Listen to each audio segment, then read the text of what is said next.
Bismillahirrahmanirrahim. Assalamu alaikum. Welcome back. I am Wajiha Abdul Khalik and today we are going to learn about the paragraph. In this video, we will find out the answers of two questions. What is a paragraph and how to write a good paragraph. And I will try my best to make you all understand everything about the paragraph. तो आज की video में हम लोग पढ़ने वाले हैं paragraph को। सबसे पहले ये देखेंगे that what is a paragraph, यानी कि पैराग्राफ होता क्या है, ताकि हम ये चीज समझ सकें कि उसे लिखते किस तरह है। तो paragraph basically series of sentences है, यानी कि बहुत सारे सेंटेंसेस को जब हम एक साथ लिखते हैं तो उसे एक पैराग्राफ की फॉर्म में लिखा जाता है, या उस चीज को, उस पूरी फॉर्म को हम पैराग्राफ कहेंगे जब बहुत सारे सेंटेंसेस एक साथ लिखे हुए हों। लेकिन पैराग्राफ बहुत सारे सेंटेंसेस के साथ लिखने का मकसद ये नहीं है। पैराग्राफ की स्पेसिफिकेशंस बहुत ज़्यादा हैं, जैसे कि पैराग्राफ जो है वो conveying a single idea. Paragraph हमेशा एक सिंगल आइडिया को सपोर्ट करेगा, एक सिंगल आइडिया को कन्वे करेगा। वो क्यों होगा? क्योंकि only on a single topic. ठीक है, देखो अब क्या होगा जब हमारे पास सिंगल टॉपिक होगा, यानी कि एक ही टॉपिक है जिसके बारे में हमें कुछ सेंटेंसेस लिखने हैं। जब हम वो सेंटेंसेस लिख देंगे तो वो जो चीज़ है वो एक पैराग्राफ कहलाएगा।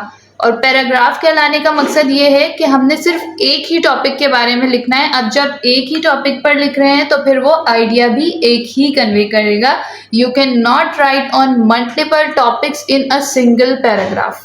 तो एक चीज ये हमेशा क्लियर करनी है, the paragraph will be based on only a single topic. उसके बाद अगर कोई स्मॉलेस्ट पैराग्राफ या एटलीस्ट जो सबसे छोटा पैराग्राफ होता है वो 3 सेंटेंसेस के ऊपर कंसिस्ट करेगा, और अगर मैक्सिमम पैराग्राफ होगा वो 100 to 200 वर्ड्स या फिर सेवरल लाइंस के ऊपर कंसिस्ट करेगा। पैराग्राफ जो है वो कंसिस्ट करता है 3 पार्ट्स के ऊपर। सबसे फर्स्ट है topic sentence, second is the supporting details and the third one is conclusion. सबसे पहले टॉपिक सेंटेंस की बात कर लेते हैं। Topic sentence basically first line of the paragraph होती है, जिसमें हम main idea about the topic convey करते हैं, यानी कि वो बात, वो मेन थिंग लिख देते हैं जिसमें उस टॉपिक का इंट्रोडक्शन भी हो जाए और उस टॉपिक के बारे में जो भी मेन बात है वो लिखनी है, ताकि हम आगे, क्योंकि जो आप नाम देख रहे हैं सपोर्टिंग डिटेल्स, वो हम आगे ऐसे सेंटेंसेस को चूज करेंगे या सिलेक्ट करेंगे लिखने के लिए जो कि टॉपिक सेंटेंस को सपोर्ट करेंगी। यानी फर्स्ट लाइन को ही ऐसा लिखना है, first line is the body of the paragraph, main body, जिसको सपोर्ट करने के लिए आगे सेंटेंसेस लिखे जाएंगे और फिर वो सपोर्टिंग डिटेल्स कहलाएंगी। और फिर सबसे लास्ट में हमारे पास आता है कंक्लूजन, यानी कि लास्ट की जो लाइन होगी, लास्ट सेंटेंस होगा, उसमें हमें कंक्लूड करना है हमारे पूरे पैराग्राफ में हमने क्या चीज़ लिखी है उसको सिंगल लाइन के अंदर कन्वर्ट करके उसका एक नतीजा देना है किसी भी पैराग्राफ के बारे में। Now here we have an example of a paragraph on a topic that is books. क्योंकि जब तक हमारे पास कोई प्रैक्टिकल एग्जाम्पल ना हो तो हम चाहे स्ट्रक्चर को जितना भी समझ लें हमें समझ नहीं आता, इसलिए हमने यहाँ पर एक पैराग्राफ लिया है ताकि आप लोगों को अच्छी तरह समझ में आ सके। उसके सेंटेंसेस को मैंने डिवाइड कर दिया है और उन्हें हम 1 by 1 डिस्कस करते हैं। जैसे कि मैंने आपको स्ट्रक्चर में बताया था कि सबसे पहला जो सेंटेंस होता है किसी भी टॉपिक के लिए वो उसकी मेन बॉडी या फिर उसका टॉपिक सेंटेंस है, जैसे कि मैंने यहाँ ब्रैकेट में लिखा हुआ है टी। तो अब आप ये समझें कि हमारे पास एक टॉपिक है बुक्स, तो फर्स्ट लाइन ऐसी होनी चाहिए कि जिसे आप पूरे पैराग्राफ में एक्सप्लेन कर सकें। तो हमने ऐसी एक लाइन सेलेक्ट की है, books are a crucial resource for personality development. ये पूरी टॉपिक का, बुक्स का एक मेन आइडिया है। अब आप इसे ये समझ लें कि अब हम जो बात करने वाले हैं पूरे पैराग्राफ में, हम बुक्स के बारे में बात करेंगे कि वो किस तरह से इम्पैक्ट डालती हैं हमारी पर्सनैलिटी के ऊपर और कैसे उसे डेवलप करती हैं। तो ये एक बहुत ही अच्छा टॉपिक है और उस पर आप बहुत कुछ लिख सकते हैं। यहाँ पे तो आपको सिर्फ थोड़ी सी लाइंस ही लिखनी होंगी। अब आप ये समझ गए बात के जो मेन आइडिया है वो क्या है, पर्सनैलिटी डेवलपमेंट है और वो किस तरह से बुक्स पर्सनैलिटी को डेवलप करती हैं मेंटली, फिजिकली। तो वो हम नेक्स्ट पूरी जितनी भी लाइंस लिखेंगे जो सपोर्टिंग डिटेल्स होंगी वो आपको समझ आएगा कि वो हमारे मेन आइडिया को सपोर्ट कर रही होंगी। अब आगे वाली जितनी भी लाइंस हैं, जैसे कि फर्स्ट जो सपोर्टिंग डिटेल मैंने यहाँ लिखी है, मैंने सेंटेंसेस को अलग अलग डिवाइड किया है, लेकिन जब आप पैराग्राफ लिखेंगे तो यहाँ पर आपको 1 2 नंबर्स डालने की जरूरत नहीं है। आपने 1 बाय 1, जैसे यहाँ जब सेंटेंस एंड हो रहा है तो आपने सेकेंड सेंटेंस को यहीं से स्टार्ट करना है। मैंने जस्ट आपको समझाने के लिए इसको पॉइंट वाइज लिखा है। तो हमारा जो फर्स्ट सपोर्टिंग डिटेल है वो है they allow us to explore various cultures, customs, languages and historical events, broadening our perspective on the world.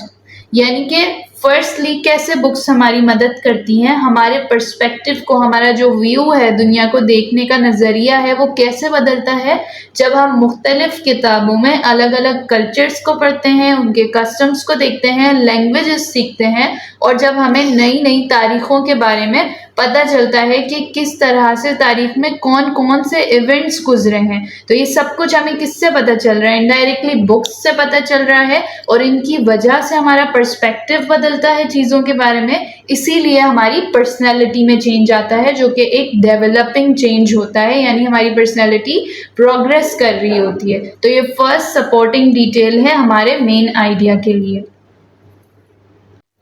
अब हम डिस्कस करते हैं सेकंड सपोर्टिंग डिटेल को या फिर सेकंड सपोर्टिंग सेंटेंस को, that how it is supporting the main idea और the topic sentence.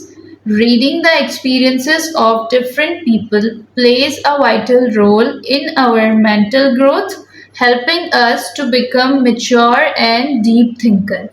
अब पूरी लाइन में जो बात की गई है कि जब हम बायोग्राफीज को पढ़ते हैं, अगर हम इसे कंसाइज कर लें सारे वर्ड्स को, कि बायोग्राफीज यानी कि लोगों की जो जिंदगियां होती हैं उन पर जो किताबें होती हैं उन्हें बायोग्राफीज कहा जाता है। तो उन्हें जब हम पढ़ते हैं तो उनमें एक्सपीरियंसेस हमें पढ़ने को मिलते हैं जिसकी वजह से हम जो है वो डीप थिंकर बनते हैं, यानी कि उनके जो तजुर्बात हैं उनसे सीख कर हमें मेच्योरिटी आती है और ये हमें मेंटल ग्रोथ में हेल्प करती हैं और इसी तरह हम डीप थिंकर बन जाते हैं। अब इनडायरेक्टली बात किसकी हो रही है कि हमारी पर्सनैलिटी कैसे मेंटली डेवलप हो रही है और वो किसकी वजह से हो रही है, वो बुक्स की वजह से हो रही है। तो जो हमारा सेकंड सपोर्टिंग सेंटेंस है वो भी कंप्लीटली सपोर्ट कर रहा है मेन आइडिया को।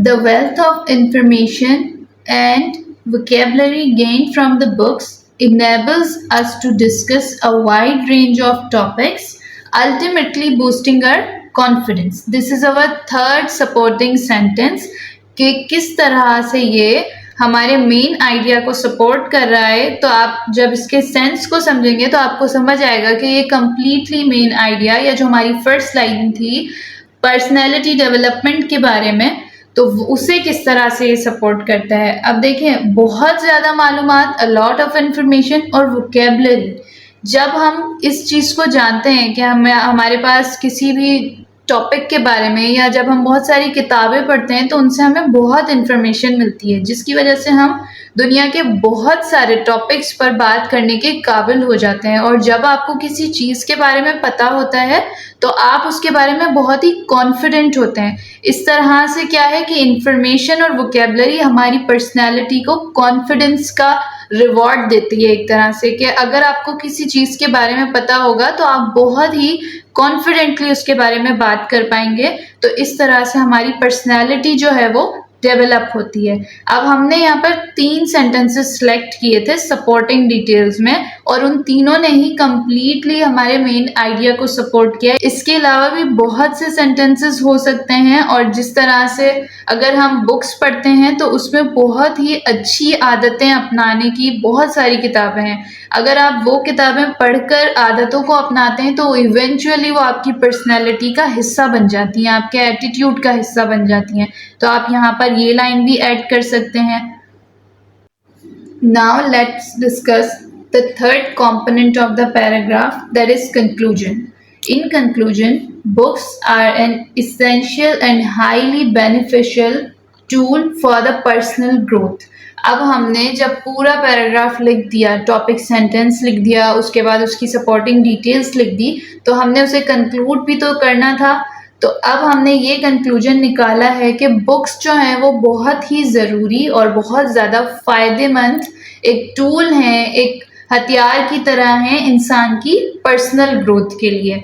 तो ये एक टॉपिक हमने डिस्कस कर लिया, एक एग्जाम्पल डिस्कस कर ली कि पैराग्राफ को आपने लिखना किस तरीके से है। अब एक बात आपको मैं यहाँ क्लियर कर दूँ कि पैराग्राफ में आप लोगों ने किसी भी किस्म की हेडिंग नहीं डालनी है अगर आप पैराग्राफ राइटिंग कर रहे हैं तो। इसके अलावा आपने टॉपिक पर ही रहना है, टॉपिक के अलावा कोई भी एक्स्ट्रा बात आप पैराग्राफ में नहीं लिख सकते। आपने एक ही सिंगल आइडिया को सपोर्ट करते हुए पूरे पैराग्राफ को लिखना होगा।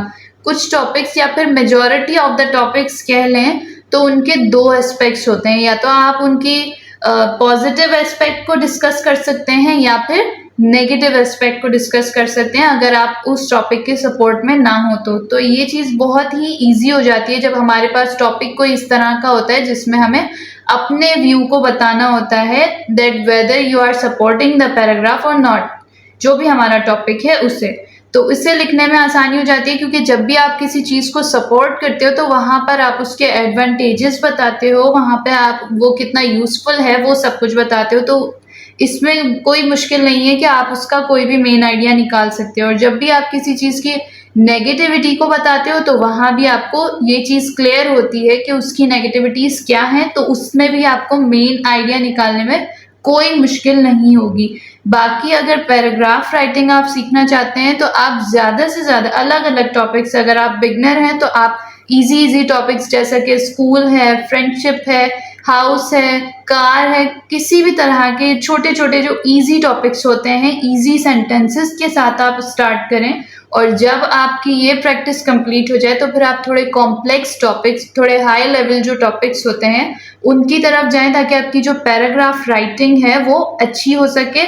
सिर्फ और सिर्फ ये कब अच्छी होगी जब आप उसके स्ट्रक्चर को अच्छी तरह से समझेंगे और फिर उसके बाद उसकी बार बार प्रैक्टिस करेंगे। इंग्लिश में कुछ चीज़ें ऐसी हैं जिनको सिर्फ पैटर्न हमें बताया जा सकता है, बाकी उनको सीखना हमारी जिम्मेदारी है कि हम उन्हें प्रैक्टिस करके ही सीख सकते हैं। और पैराग्राफ राइटिंग चाहे स्कूल लेवल हो चाहे यूनिवर्सिटी लेवल हो, इवन के कम्पिटिटिव एग्जाम्स के लिए भी पैराग्राफ राइटिंग बहुत इम्पॉर्टेंट है। तो आपको ये सीखना है, ज़रूर सीखना है। और ये कैसे आएगा? प्रैक्टिस से आएगा।